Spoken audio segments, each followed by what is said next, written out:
सक्सेना जी कई बार जहां कथा होती है तो 6वें 7वें दिन लोग कहते हैं महाराज जी 6-7 दिन कब निकल गए पता ही नहीं चला। और सच में वो 6-7 दिन उत्सव मनाते मनाते कथा सुनते सुनते आनंद लेते लेते कब बीत जाते पता ही नहीं चलता।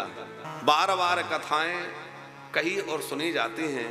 इन कथाओं के पीछे हेतु क्या है यदि इस पर विचार किया जाए तो यह लोक की जो संपदा है अथवा इस लोक की जो सुख है वह कथा का फल नहीं है। लौकिक संपदा तो कथा सहज दे ही देती है, कथा का वास्तविक अर्थ भगवत प्राप्ति है। कथा का हेतु भगवान से मिलाने का है, या यूं कहें कि इस जीवन में जो व्यथा है उस व्यथा की सबसे बढ़िया कोई दवा है तो वो कथा है। हम लोग कोई ना कोई व्यथा से व्यथित हैं, कोई तन दुखी, कोई धन दुखी, कोई तन दुखी, कोई मन दुखी, कोई धन में रहत उदास, थोड़े थोड़े सब दुखी और सुखी राम के दास। तो जीवन में कोई ना कोई व्यथा सबके बनी है। उस व्यथा की सबसे बढ़िया औषधि यदि कोई है तो वो है भगवान की कथा। दूसरा सबसे बड़ा रोग हमें जो लगा है वह है भवरोग, बार बार जन्मने और मरने का चक्र। इस भवरोग की सबसे बढ़िया कोई दवा है तो वह भी है भगवान की कथा। ये भवरोग की औषधि है। जो इसको प्रेम पूर्वक पान करे वह भवरोग से मुक्त हो जाता है। जैसे महाराज परीक्षित हो गए, जैसे सुखदेव जी जीवन मुक्त हो गए जिसने इस औषधि को खरी विधि से खाई।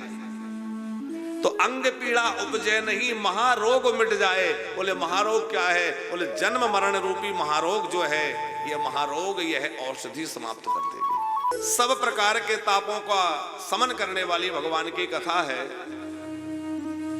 जैसे जंगल में आग लगी हो और जंगल के सब प्राणी अग्नि से व्याकुल होकर भाग रहे हों और उस जंगल की अग्नि में कोई हाथी फंस जाए, वो आग की लपटों से ज्वालाओं से झुलस रहा है, संतप्त हो रहा है, चिंगाड़ रहा है, भाग रहा है और भागते भागते कोई सरोवर मिल गया और वो हाथी सरोवर में घुस गया।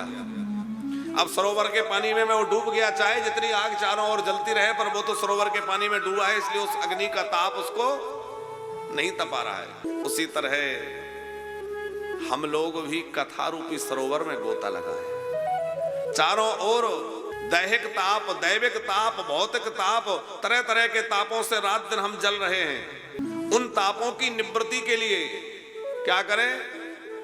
बोले भाग रहे हैं, कैसे छूटे पीछा, ये समस्या है, ये परेशानी है, अमुक है, ये है। और भगवान की कथा में आए तो 3 घंटे 4 घंटे कब बीत जाते हैं पता ही नहीं चलता। बड़े मौज में वो 3 घंटे बीतते हैं पता ही नहीं चलता। सक्सेना जी कई बार जहां कथा होती है तो 6वें 7वें दिन लोग कहते हैं महाराज जी 6-7 दिन कब निकल गए पता ही नहीं चला। और सच में वो 6-7 दिन उत्सव मनाते मनाते कथा सुनते सुनते आनंद लेते लेते कब बीत जाते पता ही नहीं चलता। तो जैसे कथा के रस में 6-7 दिन कब निकल गए पता ना चले, उसी प्रकार जो कथा से सदा जुड़ा रहे उसका जीवन कब मौज में बीत जाए पता ही ना चलेगा। साहब सारा जीवन मौज लेते बीत जाएगा।